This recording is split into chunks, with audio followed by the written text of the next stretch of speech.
네, 코로나19가 장기화 속에 위약금 분쟁이 급증하고 있다고 합니다. 오늘 이에 대해서 소비자원이 집중 대응반을 구성해서 대응에 나서겠다고 밝혔는데 한국소비자원의 광주 지원 양지성 과장과 오늘 이야기 나눠보겠습니다. 안녕하십니까? 네, 안녕하십니까. 네, 먼저 한국소비자원에 대해서 소개 한 말씀 부탁드리겠습니다. 네, 저희 한국소비자원은 소비자 권익 증진을 위해 소비자기본법에 근거해서 설립된 기관입니다. 가장 대표적으로는 상품과 서비스의 거래 및 이용 과정에서 발생하는 그 소비자의 불만 처리와 피해 구제를 해드리고 있는데요. 그 밖에 이제 소비자 권익 증진을 위한 정책 연구, 정책 건의, 또한 상품의 규격이나 품질, 안전성 등 시험 검사 후에 시정 공고를 하는 등 소비자 권익과 관련한 다양한 업무를 수행하고 있습니다. 네, 그래서 이제 최근 코로나19 사태와 관련해서 사회적 거리두기 등 확산 방지를 위해서 이제 행사와 관광이 많이 줄었는데 이와 관련해서 소비자 상담도 또 상당히 많이 늘었을 거라고 생각이 듭니다. 어떻습니까? 네, 현재 코로나19로 인해서 소비자 분쟁 또한 급증하고 있는 상황입니다. 올해 1월 20일부터 3월 10일까지 그 1372 소비자 상담센터에 위약금 관련한 소비자 분쟁이 15,600여 건이 접수가 됐는데요. 전년 동기 대비 8배가량 급증하고 있어서 이제 문의가 폭주하고 있는 상황입니다. 음. 그렇다면 구체적으로 좀 분쟁이 많은 상담 내용 어떤 것들이 좀 있습니까?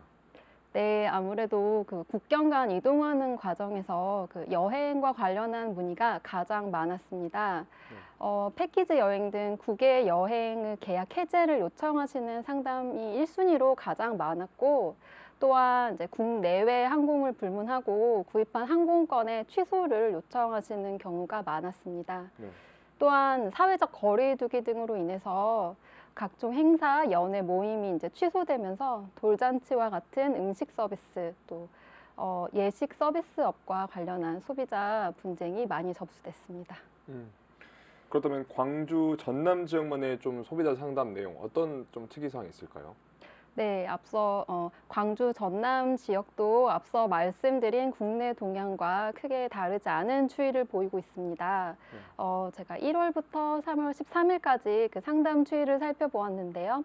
국외 여행 관련 분쟁이 235건으로 가장 많았고, 돌잔치 등 음식 서비스 분쟁이 100여 건, 예식 서비스 관련 상담이 82건, 항공 여객 서비스 관련한 상담이 60여 건, 그 이후로는 이제 호텔 등 숙박 시설과 관련한 분쟁, 또 헬스장 및 피트니스와 관련한 상담도 30여 건가량이 접수가 됐습니다.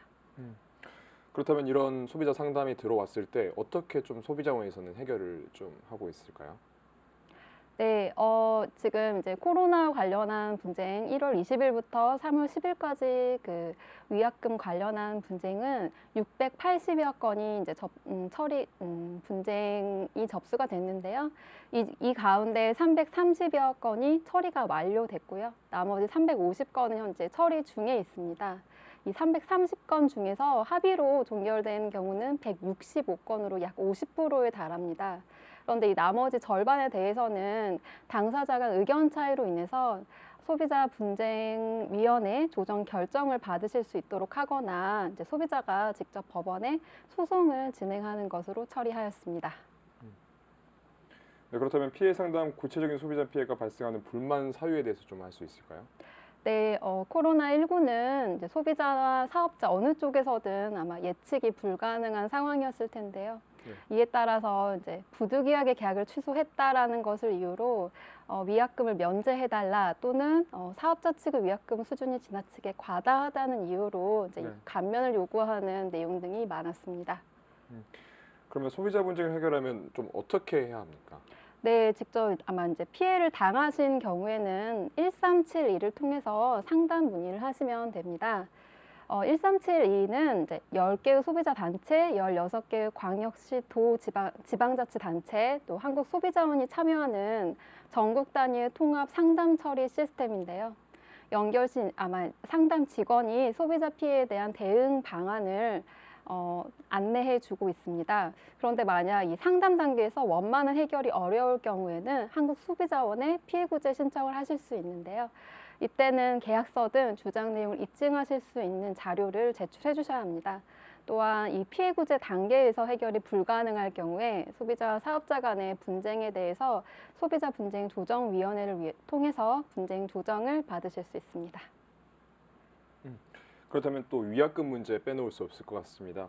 소비자 분쟁을 해결하기 위해서 주요 업종별 위약금 해결 어떻게 해야 합니까? 네, 이 주요 업종별로 정한 위약금 관련 규정은 소비자 분쟁 해결 기준을 참고하시면 됩니다. 공정거래위원회 고시에 해당하는데요. 여기서는 주요 업종별로 계약 해제에 따른 위약금 부과 기준을 정하고 있습니다.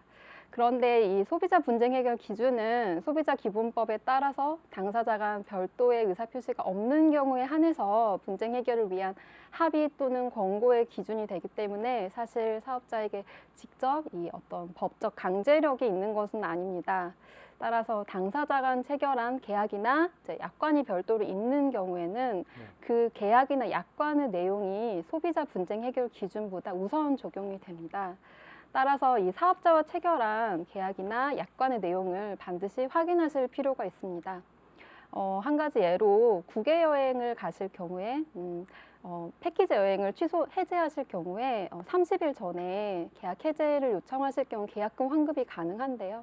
그런데 이 소비자와 사업자 간의 특약으로 특별 약관을 적용할 경우에는 30일 이전에 계약 해제를 하더라도 계약금 일부에 대한 환급이 불가한 경우가 있을 수 있습니다. 특히 또 예약을 취소하거나 변경할 때 소비자가 꼭 좀 알아야 할 사항이 있을까요? 네, 그 계약서상 예약 취소 및 그 위약금 관련 조항 내용을 꼼꼼하게 살피셔서 예약을 취소하실 것인지 혹은 일정을 연기하실 것인지 등을 좀 결정하는 것이 필요할 것으로 보입니다. 보통 이러한 분쟁 등의 경우에는 취소 시점에 따라서 위약금 부담이 달라지게 되는 것이 일반적이기 때문에 취소 시점 및 부과율 등을 확인하셔서 이제 선택하셔야 되실 텐데요.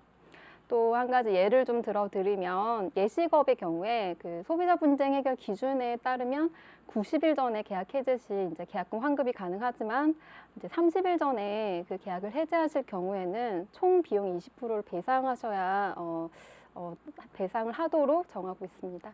이러한 피해를 막기 위해서 이 사업자와 계약 체결 시에 그 계약서를 반드시 보관을 하시고 만약 예약 취소를 하신다면 그 취소 시점과 그 취소하는 당사자를 이것을 이제 증빙할 수 있는 증빙 자료를 확보하셔야 합니다. 또 만약에 이제 계약 당시에 사전에 계약 해제에 대한 위약금에 대해서 고지하지 않았거나 지나치게 과다한 수준의 위약금을 부과할 경우에는 이 공정거래위원회 소관의 그 소비자 분쟁 해결 기준을 참고하셔서 사업자와 협의하는 것이 필요할 것입니다. 코로나19 사태가 이렇게 확산되는 가운데 소비자원이 집중 대응만을 또 구성했다고 들었습니다. 어떤 내용인가요? 네, 한국소비자원에서는 이번 2월부터 전담 피해구제 팀을 기존 1개 팀에서 2개 팀으로 늘었고 상담 및 피해구제 동향을 일 단위로 분석을 해서 유관 정부 부처와 지방자치자체에 이제 공유하는 등 신속한 대응 시스템을 운영하고 있습니다. 끝으로 소비자 분쟁을 위해 해결하기 위해서 당부의 말씀 한 말씀 전해 주십시오. 네, 코로나19로 인한 사태와 관련해서 한국소비자원에서도 적극적으로 소비자 분쟁을 해결하고자 노력하고 있습니다. 다만 소비자 분쟁 해결 기준은 강제력이 없기 때문에 소비자와 사업자가 그 합의 권고를 수용하지 않을 경우에는 그 소비자 피해를 해결하는 데 어려움이 있게 됩니다. 그러나 이러한 피해는 사실 누구도 예측하기 어려웠던 상황인 만큼 위약금 분쟁 시 현재의 어려운 여건을 고려하셔서 소비자와 사업자 양 주체가 한 발씩 양보를 통해 원만하게 해결하는 것이 필요하다고 생각됩니다. 네, 오늘은 코로나19로 인한 위약금 분쟁 문제와 관련해서 여러 소비자 문제들 이야기 나눠봤습니다. 오늘 말씀 고맙습니다. 감사합니다.